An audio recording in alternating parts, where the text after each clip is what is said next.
चलो फिर हम लोग बात करते हैं अमलगमेशन में। और फिर से आज हम लोग बात करते हैं अमलगमेशन में। अमलगमेशन में हम लोगों ने बात कर लिया था पी परचेज कंसिडरेशन पर।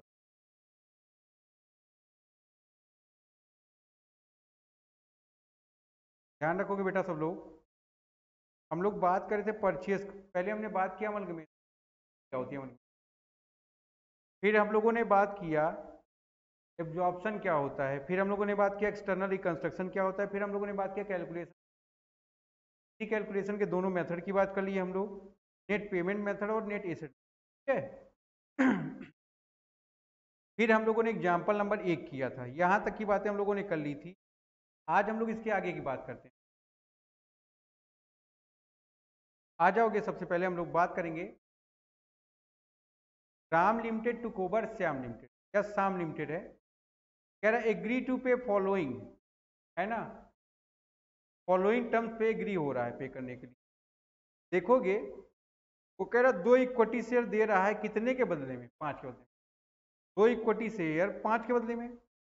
5 इक्विटी, 5 रुपए पर शेयर, पर इक्विटी शेयर दे रहा है इन कैश में, है ना। जितने इक्विटी शेयर हैं, एक इक्विटी शेयर को 5 रुपए का पेमेंट कर रहा है। कैसे बात को आप देखो, यहां पर 3 प्रीफरेंस शेयर दे रहा है 4 प्रीफरेंस शेयर के बदले। ठीक है, ध्यान दोगे आप लोग। और एक डिबेंचर दे रहा है for each equity share of. ध्यान दोगे यहां पर नंबर ऑफ इक्विटी शेयर कितने हैं आपके पास? 2000 प्रीफरेंस शेयर है, 10,000 कैलकुलेट करना है पीस। ध्यान रखोगे यहां पर हम लोग सोल्यूशन लिख रहे हैं, तो सबसे पहले ये जानोगे, सब करके एक बार लिख देंगे तो आपको समझ आएगा दरवाजा।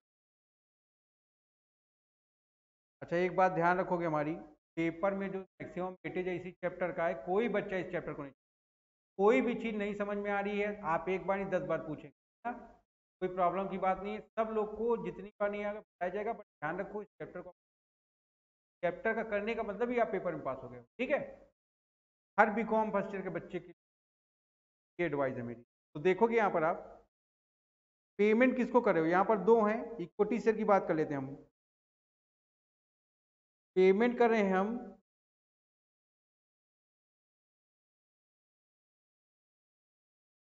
इक्विटी शेयर होल्डर्स को।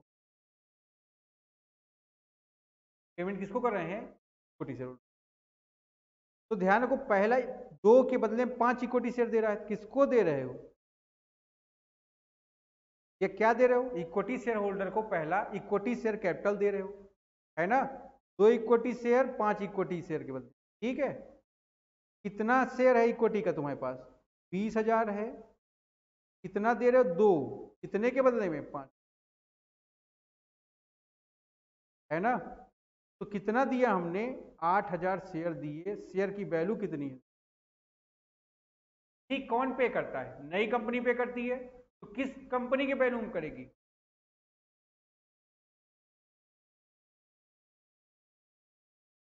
वैल्यू कितनी है? 10 रुपए।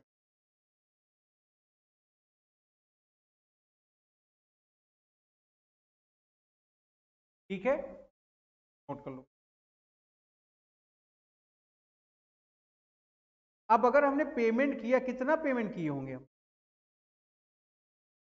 भाई देखो, 20,000 शेयर है, का 2/5 कर लोगे। 2 शेयर पा रहे हो 5 के बदले में, तो 8,000 शेयर पाए आप। 10 रुपए वाले 80,000 रुपए पाए। फिर इक्विटी शेयर होल्डर को पेमेंट किया जा रहा है। क्या पेमेंट किया जा रहा है? कैश। ध्यान रखो यहाँ पर 20,000 शेयर होल्डर हैं इक्विटी के, 5 रुपए कैश में इनको मिल रहा है। कितना मिला भाई? एक शेयर पर 5 रुपए, 20,000 शेयर पर 5 रुपए के रेट से 1 लाख रुपए। कोई दिक्कत? अब आ जाओ, प्रिफरेंस शेयर होल्डर है, प्रिफरेंस शेयर कैपिटल दी जा रही है 10,000 है। 2 दी जा रही कितने के बदले में? 3। देखोगे यहाँ पर, सॉरी 3 दिया जा रहा है 4 के बदले में। ध्यान रखो 3,4 के बदले में कितने रुपए के शेयर हैं? तो 7,500, अगर ऐसे कर लो आप 7,500 टू 10,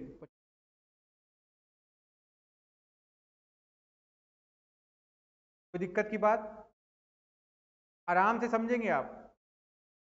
जितना शेयर मिल रहा है उसको आप न्यूमरेटर बना दो और जितने के बदले में डिनोमिनेटर बना दो। ठीक है, कोई दिक्कत? देखेंगे फिर। इक्विटी शेयर होल्डर को आप पेमेंट करें डिबेंचर। कितने इक्विटी शेयर हैं हमारे पास? वैल्यू कितनी है? अच्छा, एक के बदले में एक दे रहे हो, वैल्यू कितने की है?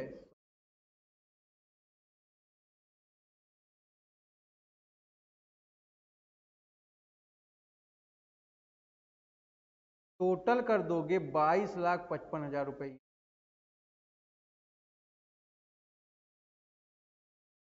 मेथड कौन सा भाई? Net payment method. ध्यान रखोगे बेटा, आपसे बोला क्वेश्चन में, आपने एसेट लायबिलिटी ले लिया है, बट ये नहीं बोला किस वैल्यू पर, तो बता देगा किस वैल्यू पर लिया है, बट वो ये नहीं बता रहा है वहां पर कि जो आप एसेट और लायबिलिटी टेक ओवर कर रहे हो के बदले में आप क्या पेमेंट कर रहे हो। जैसे यहाँ पर देखो प्रॉपरली बताया ना, 2 के बदले में 5 दे रहे हैं, या 5 के बदले में 4 दे रहे हैं, 4 रुपए कैश दे रहे हैं, सब बातों को ध्यान रखना। यहाँ पर देखो एसेट लायबिलिटी है नहीं, यहाँ पर क्या मोड ऑफ पेमेंट दिया है। जब मोड ऑफ पेमेंट को आप टोटल कर लिए हो तो आपके समझ में आया कि हमको इतना पेमेंट मिल, हमको इतने के इक्विटी शेयर मिल गए, हमको इतने के प्रीफरेंस शेयर मिल गए, हमको इतना रुपए कैश में मिल गया, हमको इतना रुपए डिबेंचर में मिल गया। जब टोटल कर दिया क्या गया ये?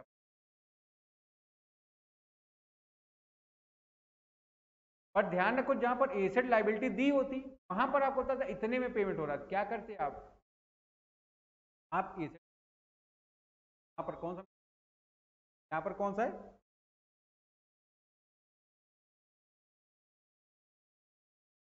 पक्का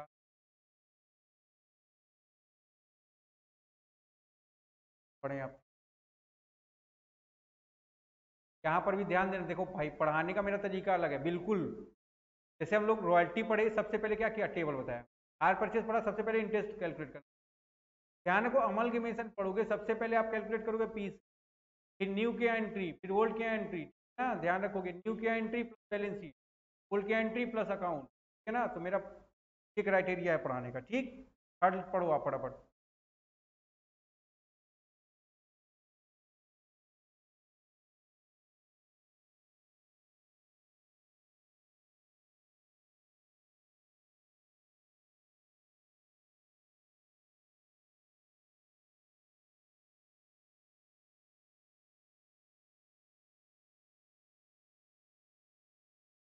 चलो फिर आगे बढ़ाना।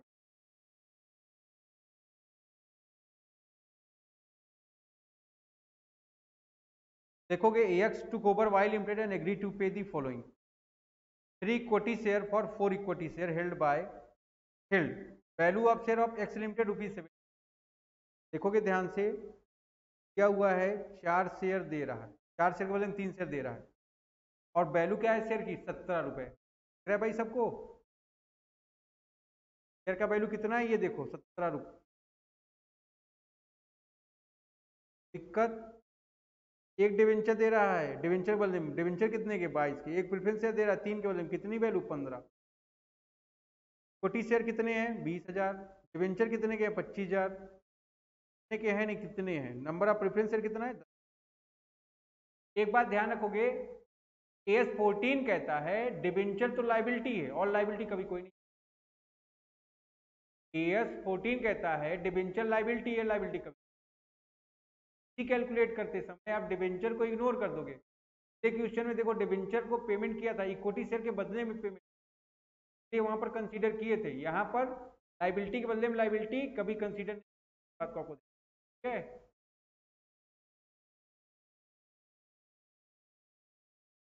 अब आप ध्यान दो, इक्विटी शेयर होल्डर को पेमेंट किसको करना है, पेमेंट किसमें करना है, वर्किंग क्या है, अमाउंट क्या है, ये सारी बात आप प्रोफार्मा।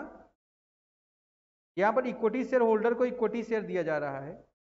इक्विटी शेयर कितने हैं आपके पास, 20,000 है। तो 3 शेयर दिए जा रहे हैं 4 के बदले। नंबर ऑफ शेयर कितने आ गए? 15,000। 15,000 का मल्टीप्लाई आपने 17 से कर दिया, कितना आ गया? ये 2,55,000 बात में आप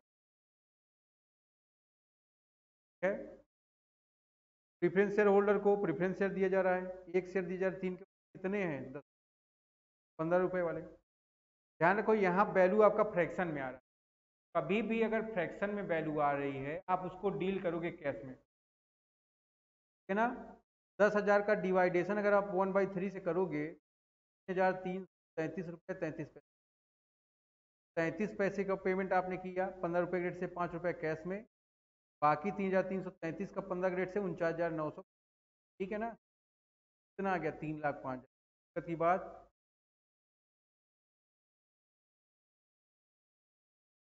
यही सारी बातें हमारी पीसी कैलकुलेट कर, को समझ में नहीं आ रहा है कोई बच्चा जिसको पॉज करे, बार बार पीछे जाओ, बार बार पॉज करके ध्यान रखो। ठीक है, यहाँ पर देखना है कुछ है नहीं इन चैप्टरों में। 20,000 शेयर हैं, 3 शेयर दे रहे हो 4 के बदले में 15,000 आ गया, 17 का वैल्यू है, पेमेंट इतना। क्या कोई बहुत बड़ी बात हो आप बताओ? कोई बहुत बड़ी बात हो आप हमको बताओ, कंसल्ट करो। इतना बड़ा चैप्टर होगा, जितना हार्ड, एकदम सिंपल से सिंपल चैप्टर आप ध्यान रखो। अगर कोई बच्चे का काउंटिंग क्वेश्चन आता है उससे कभी ये गलत होने वाला है। आगे बढ़े हम लोग। प्रेफरेंस शेयर में 10,000 है, एक के 3 के बदले में 1 दे रहा है, इस डिवाइड कर दिया तुमने, यहाँ पर पॉइंट में वैल्यू आ गई। हमेशा ध्यान रखोगे फ्रैक्शन को सेटल कैश में करो, हमेशा ध्यान रखोगे फ्रैक्शन का सेटलमेंट कैश, हमेशा ध्यान रखोगे कैश का सेटलमेंट, सॉरी फ्रैक्शन का सेटलमेंट कैश में करें। ठीक है, 5 रुपये कैश आ गया, टोटल पेमेंट क्या हो गया यहाँ पर? 3,05,000 रुपये। यही पीसी। बहुत सारे नोट है, पढ़ेंगे फटाफट हम लोग। रेशियो ऑफ एक्सचेंज है ना, जो अभी हम लोग ने बोला, 3 दे रहे हैं 5 के बदले में, 3 दे रहे हैं 15 के बदले में, 30 दे रहे हैं 5 के बदले में। ठीक है, तो ये सब क्या है? हमारा एक्सचेंज रेशियो है। इसको हम लोग क्या बोलते हैं? Swap ratio. तो आप लोग क्या बोल सकते हो? Swap ratio. स्वैप रेशियो का मतलब क्या होता है? कितने के बदले में कितना payment, that is known. whenever there are fraction in share to be issued in calculation of PC, such fraction should not be round off, instead fraction amount should be settled in cash। यही बात अभी मैंने, whenever there are fraction, जब कभी भी भिन्न हो जाए, भिन्न का मतलब क्या? फ्रैक्शन की बात हो जाती है, उसको हिंदी आगे देखोगे। In share to be issued in calculation of PC, such fraction should not be round off. ऐसे केस में जब आप शेयर इशू करते हो तो फ्रैक्शन को राउंड अप नहीं करते हैं, है ना। फ्रैक्शन को राउंड अप करने की जगह पर क्या करते हो आप? उसका सेटलमेंट करते हो। कैसे करते हो बेटा? कैश में। इस बात को ध्यान। Purchase consideration, PC is equal to क्या है?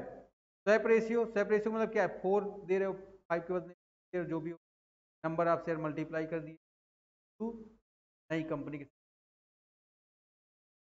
ठीक है, जो वैल्यू आ गई वही क्या है? हमारी पीसी वैल्यू हो जाएगी। यही बात मैं अभी, अब देखो, अभी आपने ऐसा क्वेश्चन नहीं पढ़ा जहां पे स्वैप रेशियो मिसिंग हो। अभी आप पढ़ोगे जहां पर स्वैप रेशियो मिसिंग है ना। बीकॉम लेवल में इस लेवल क्वेश्चन है नहीं, बट अगर आप पढ़ते सीए इंटर, सीएमए इंटर पढ़ते, ठीक है, ऑलरेडी हम आपको पढ़ा रहे हैं, आपको कोई डरने की बात नहीं है, आप कर सकते हैं। कॉन्सेप्ट आपका देखोगे, अगर स्वैप रेशियो मिसिंग है तो हमको क्या कैलकुलेट करने का पड़ेगा? Deemed swap ratio. Deemed swap ratio कैसे कैलकुलेट करोगे? ओल्ड कंपनी की वैल्यू को डिवाइड कर दो, ओल्ड कंपनी की वैल्यू को डिवाइड कर देंगे आप कंपनी की वैल्यू से। ध्यान रखना, वैल्यू आ जाएगी वही क्या है? हमारा स्वैप रेशियो। सारी बातों को बताना था। आगे बढ़े हम लोग, आगे बढ़े। कोई प्रॉब्लम? यहाँ तक अगर कोई प्रॉब्लम हो आप हमको बताओ। अब देखोगे value of old and new company का मतलब, old company and new company का मतलब क्या है? जरा इस बात को ध्यान रखोगे, पढ़ लोगे आप इन सभी बातों को।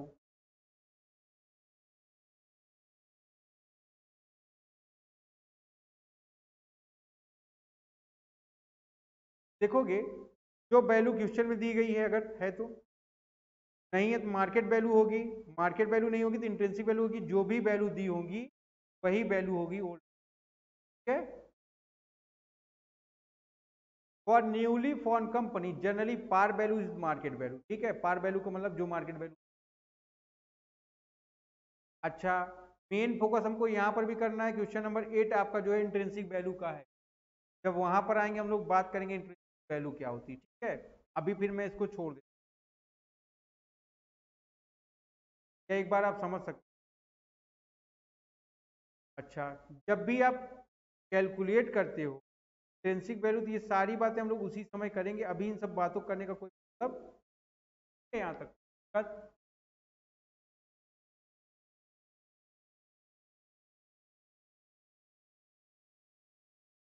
पढ़िए,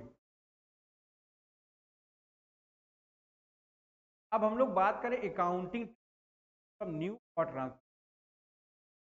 नई कंपनी के बुक में क्या एंट्रियां पास होनी के बारे में बात करें। देखो लिखा हुआ है accounting of new company depend on the. नई कंपनी की अकाउंटिंग है वो किसके ऊपर डिपेंड करती है? वो डिपेंड करती है मेथड ऑफ अमलगमेशन। किस मेथड से अमलगमेशन का, उस ध्यान रखोगे अमलगमेशन के मेथड दो हैं, या तो परचेज मेथड है और या तो मर्जर मेथड है। अब आप ध्यान दोगे अगर परचेज मेथड से आप बाउंड्री क्रॉस कर रहे हो, पास करोगे परचेज मेथड। बट ध्यान रखना है अगर आप मर्जर मेथड को फॉलो कर रहे हो तो जितने भी अकाउंटिंग एंट्री पास होंगी उसके अकॉर्डिंग होगी। यहां तक कोई समस्या हो आप बताओ। ध्यान रखोगे अकाउंटिंग ट्रीटमेंट डिपेंड करता है मेथड ऑफ। ठीक, देखोगे if new company taken over old company in the nature of merger, accounting is done by pooling of interest method। Merger को अब देखो कब पता चलेगा कि मर्जर है, पेपर में थ्योरी में यहाँ से क्वेश्चन पूछ सकता है। तो ये 5 कंडीशन जब सेटिस्फाई होंगी आप समझ जाओगे कंडीशन क्या है आपके यहाँ, अदरवाइज में क्या हो जाएगा परचेज का। इन बातों को आप तो पहले देखोगे अगर 5 कंडीशन में देखेंगे, पहला कंडीशन क्या है, अगर देखा आपने equity share holder holding at least 90% of equity share capital should agree to become equity share holder of new. क्या मतलब हो गया? पुरानी कंपनी के जो इक्विटी शेयर होल्डर हैं, पुरानी कंपनी के जो इक्विटी शेयर होल्डर हैं वो पुराने कम से कम 90% शेयर होल्डर नई कंपनी के बन जाए। पहली बात क्या है, पुरानी कंपनी के शेयर होल्डर जो नई कंपनी के इक्विटी कम से कम कितने 9, कम से कम कितने 90%। फिर दूसरी बात,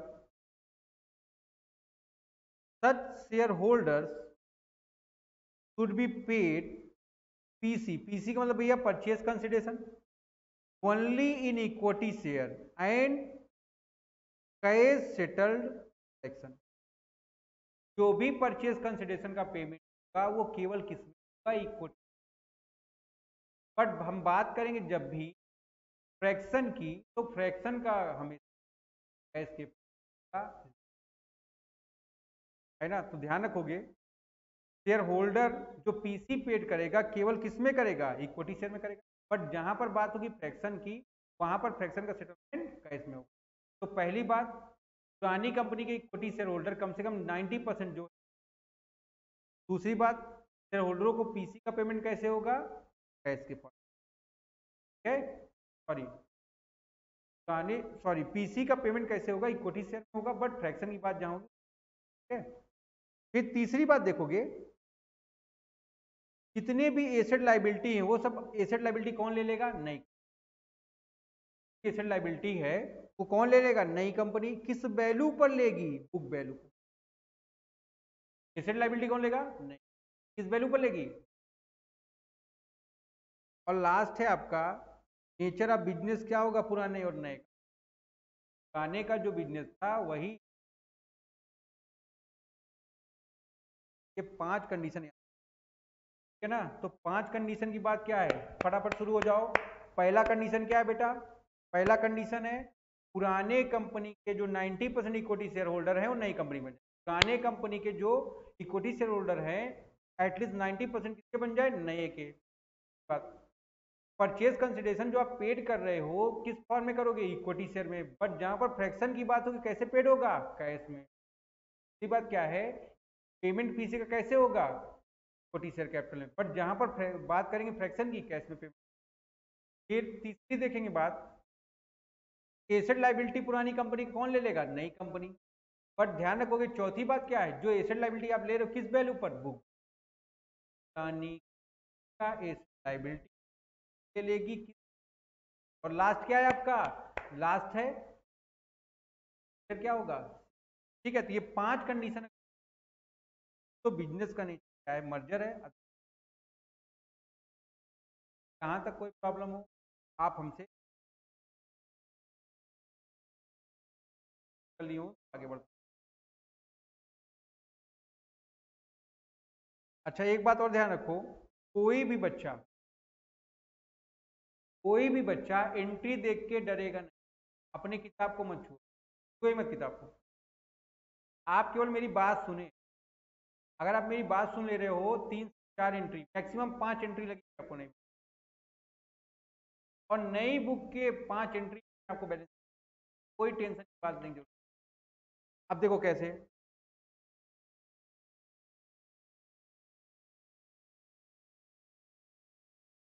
न्यू कंपनी में पहली एंट्री या तो बिजनेस परचेज की होगी, अगर परचेज करोगे, या तो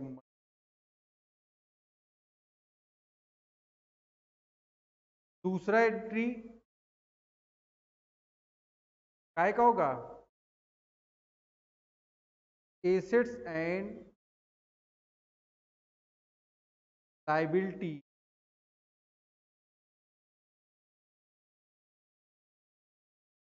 एंट्री पीस, चौथा एंट्री हो सकता है आपका कन्वर्जन ऑफ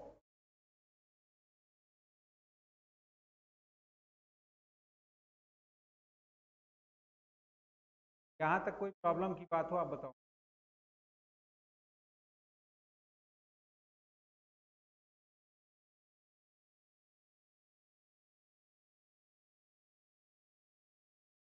आ जाओ दिखा,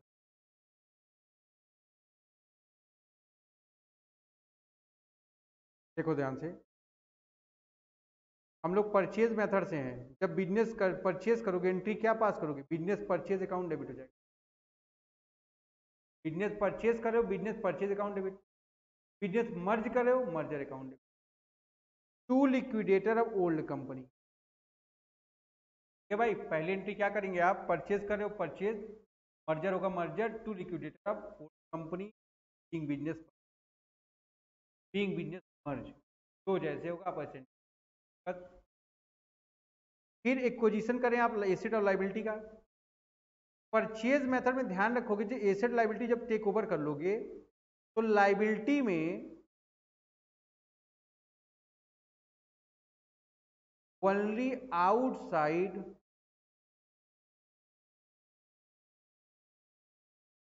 लाइबिलिटीज को आप टेक ओवर करें।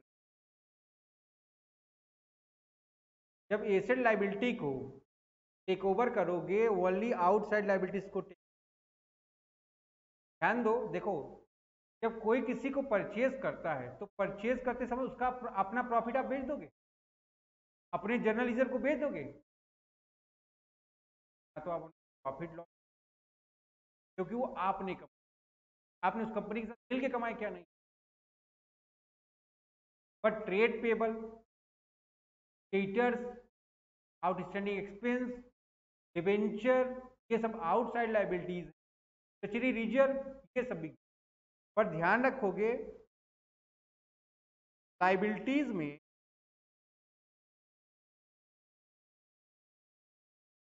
Statement of PL, journal reserve में कोई भी रिजर्व, बट केवल स्टेचुरी रिजर्व की जहां तक बात है तो आपका भी ठीक है। तो हम पूरा एसेट लाइबिलिटी बिजनेस परचेज। जब भी ध्यान रखना आप एसेट लाइबिलिटी टेक ओवर करोगे लाइन छोड़, है ना, अगर यहाँ डेबिट बैलेंस आएगा तो क्या ट्रीट करेंगे आप? अगर क्रेडिट बैलेंस आएगा क्या ट्रीट करोगे आप? कैपिटल। अगर डेबिट का बैलेंस ज्यादा है, क्रेडिट कम है, कैपिटल रिजर्व। क्रेडिट का बैलेंस ज्यादा है, डेबिट का बैलेंस कम है, ठीक है, नोट में इन्हीं बातों को लिख।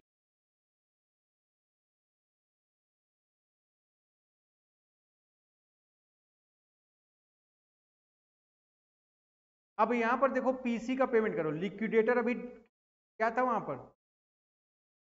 क्रेडिट था, यहां पर उठा के डेबिट कर दोगे आप और चेक करोगे पीसी का पेमेंट किस में करो, इक्विटी शेयर कैपिटल में, कैश बैंक में, प्रीफरेंस शेयर में, एसपीआर में, सिक्योरिटी पेमेंट रीजन में, जैसे भी आप पेमेंट कर रहे होगे वैसे आप क्या कर दोगे।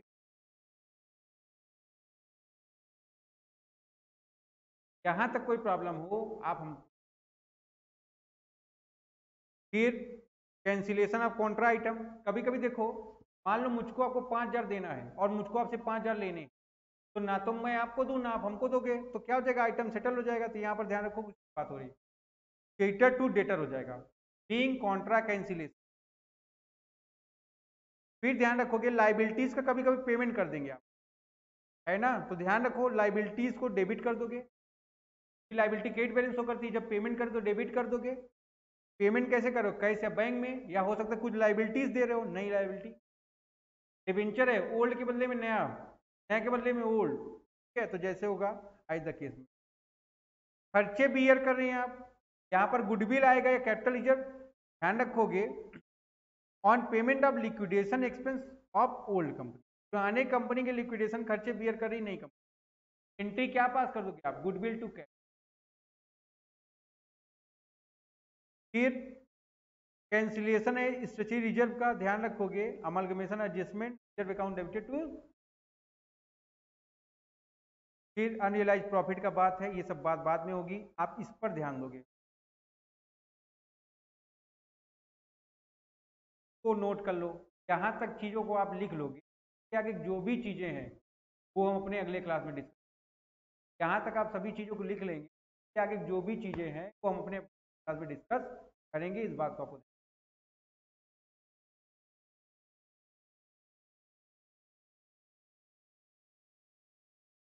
फिर मैंने आपको बताया स्ट्रेटजी रिजर्व में इतने रिजर्व आएंगे, यहाँ तक लिख लो, आगे एक बात।